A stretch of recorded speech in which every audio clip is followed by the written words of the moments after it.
Good hockey game at Little Caesars Arena. Welcome back to the 1-800-CALL-SAM Studios. 3-2 Bruins lead after two periods. Time now for the intermission conversation. Brought to you by Village Ford, where your best deal and selection are just minutes away. Bring in reporter Jason Ross Jr. from the Detroit Sports Media, formerly known as the Detroit Sports Broadcasters Association. Jason, what's going on, man? Oh, it is a pleasure to be with you, Jeff. I've loved learning from you over this past year, getting to know you, and super excited to be in the booth today. Flattering will get you nowhere.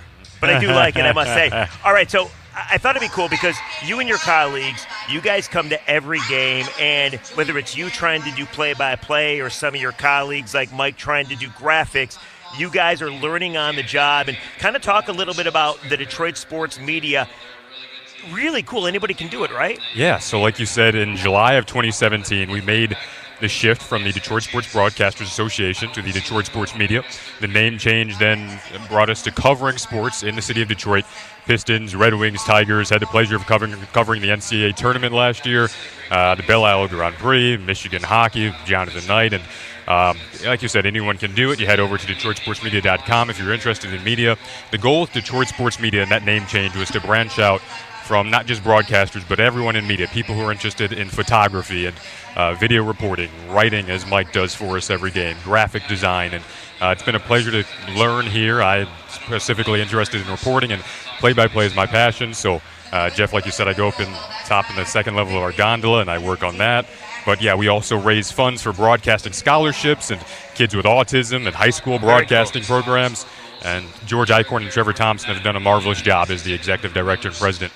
Listen to that voice, people. You're going to be hearing it somewhere, I guarantee you that. Now, it's also a nonprofit organization. I think the coolest thing is that anybody, you don't have to be a student, you just have to be a person interested in the media, can do this, correct? Yep, anyone interested in media. Like I said, video reporting, writing, any form of broadcasting, going to be behind the scenes, anyone in media. Just go to the website you'll find out all the details, and the website is? DetroitSportsMedia.com, and you can head over to our social media channels as well, at the D Sports Media on Twitter, Facebook, Instagram.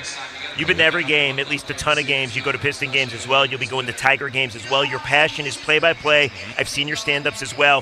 What is the biggest challenge in doing this job that maybe you didn't realize before? I guess I would say coming into it, I knew about the details and the intricacies of it and trying to get that down. And it's been an absolute pleasure to be in the booth today, learning from Ken Kal, and I've had the opportunity to learn from Ken Daniels and all these guys that come through, Steve Cangelosi the other night when the Devils were here. And I guess, Jeff, in terms of a challenge, I think there's always that thought in the back of your mind, is this going to work out in my life? Is this going to happen for me? But I think at the same time, that doubt is the driving force in staying up until 4 in the morning or 5 in the morning and prepping for games and working hard. And I don't get paid for calling the games up there, but I do it for my practice, and I love it so much. There's a certain artistry to it, a certain element of you're almost like a poet behind the mic, and it's just so amazing to be the soundtrack to a game, and I love it. The details of radio versus TV. Radio, you're obviously painting the picture, and those smooth brushstrokes as opposed to TV where you're accenting the moment, and there's this science of knowing when to lay out versus when to come in, setting up the analyst, all these different things. I love it so much. It's my passion. Want it more than anything in life. Your passion is play-by-play. You're here every day trying to perfect that passion. Let's give the people a little taste of how far you've come. Now, this call is from a Nashville game where Dylan Larkin wins it in overtime. Here he steps in over the Predator line. Stops up, left circle, high slot, backhander, scores! Dylan Larkin wraps it up.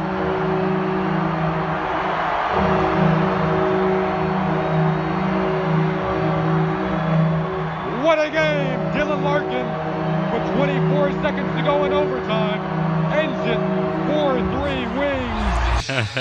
Sounds really good to me. All right, so you want to be in play-by-play. How does that going to happen? What is the biggest hurdle from you being right here to you doing this for a living? I guess the work that I still need to put in, I think I have gotten a lot of practice in, is like as you said there, but all the different things that go into this business, networking and sitting in the booth like I'm doing today and continuing to practice over and over again. The reps are the most important part, and I just try to learn from as many people as I can. As I mentioned, Ken Kal and Ken Daniels. Trevor's been a great mentor of mine. Chris Cuthbert, guys that have come in here, I've been able to learn from. Met Doc Emmerich earlier this year, and that was absolutely incredible. But who was your inspiration growing up? I mean, we've had such good ones. I mean, Ken Cow's a legend. Paul Wood's a legend. Ernie Harwell was a legend. You're only 20 years old, correct? Yep. So who was your inspiration growing up wanting to do play-by-play?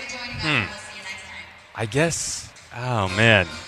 It might be a combination of there's a certain romance to this when you're laying in your bed and you're listening to a game on the radio and you're the imagination and seeing the game in your mind. And I guess all those different radio broadcasters that I enjoy listening to and TV broadcasters as well. As I mentioned, it's hard to pin down one. I really enjoyed learning from John Weideman in Chicago over the past few months. There's a lot of guys. Obviously, watching our broadcast growing up in Detroit, had the pleasure of learning from analyst Greg Kelleser on Fox Sports Detroit, and all of our guys. I just love listening to everyone. We do appreciate you being here. Jason Ross Jr. from Detroit Sports Media, formerly known as Detroit Sports Broadcaster Association. We wish you the best of luck. I got a feeling that you're not going to be here next year. You're going to be doing this professionally somewhere. People, he's 20 years old. Listen to this voice. I would kill for this voice. I think I'd be further along if I had a voice like that. But, Jason, we do appreciate it. Congratulations on all the hard work. And we urge you to go to Detroit Sports Media's website at DetroitSportsMedia.com. Check it out. If you have any interest in trying to get into the media, go to the website, check it out, and you too can be doing what Jason and so many others are doing. Congrats, Jason. Thanks so much for being here. Thank you, Jeff. I really appreciate it. Up next, Out of Town Scoreboard on the Detroit Red Wings Radio Network.